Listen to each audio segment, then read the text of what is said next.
We're at St Teresa's School in Effingham. This is where we hold the Natives Cookery course. We're going to have a little chat with our tutors here, Naomi and Emma, and we're going to talk briefly about top tips for running the best chalet you can.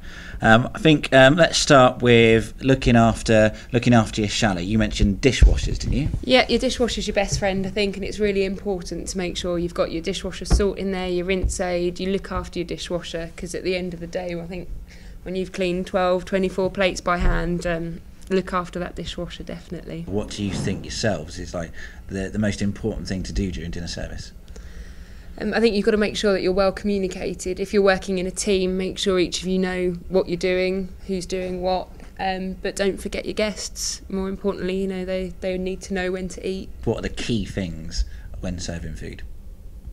I think it's important that the food's hot. It's got to be warm. Hot plates? Yeah, hot plates, hot food. Good presentation. Yeah. Generally serve from the left, clear from the right. Just sort of basic serving standards. But guests tend to be quite relaxed about it to a certain extent. Yes. They'll pile at their own plates if they're nice. But they will notice if you've got dirty cutlery. Mm-hmm. And they will notice if you've got dirty fingers, and they will notice if the glass has got lipstick marks on it. So everything does need to be clean and in the right place. And do you find a lot of the time the guests have read the brochure and they know exactly what they're meant to get? Yes, definitely. Most of the time, I think. Yeah. No, they have a good idea. Shortcuts there. No, you've got to live up to what they expect. Yeah, well, and what they exceed. paid for. Yes. Yeah. I think that is my top tip: is read the brochure of what the guests. If you're working for any tour operator, you should read the brochure and see what the company's actually promised them. Yeah. Yes. Cakes is another big thing. Every speciality. We've had a lot of cake this week.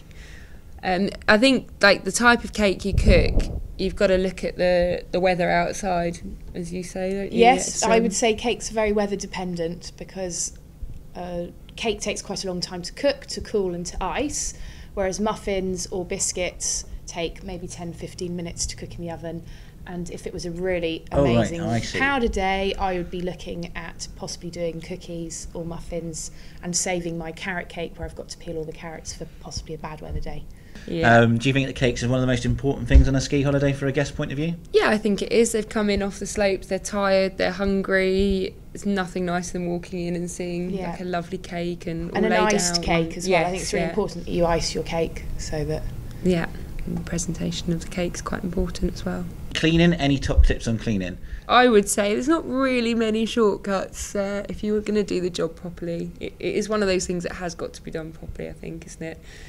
The guests will start to complain if their toilets aren't clean and their bathrooms are dirty and that sort of thing. So it is something that will take a lot of your time, but it's something that you've got to be prepared to do, I think. No, cleaning's not something you can shortcut. That first arrival day, it's got to be spotless. Make an impression. Yeah. And then the rest of the week you can keep on top of it. And if you do a really good job at the start of the week, it's easy to keep on top of it throughout the week. And that's right what you just said, though, to keep on top of it during the week, a little bit every day makes a huge difference at the end of the week, because obviously you're helping yourself when you've got to do that deep clean on the changeover as well. Yeah. And finally, let's just quickly talk about tips. Any top tips on getting tips? Tips for tips.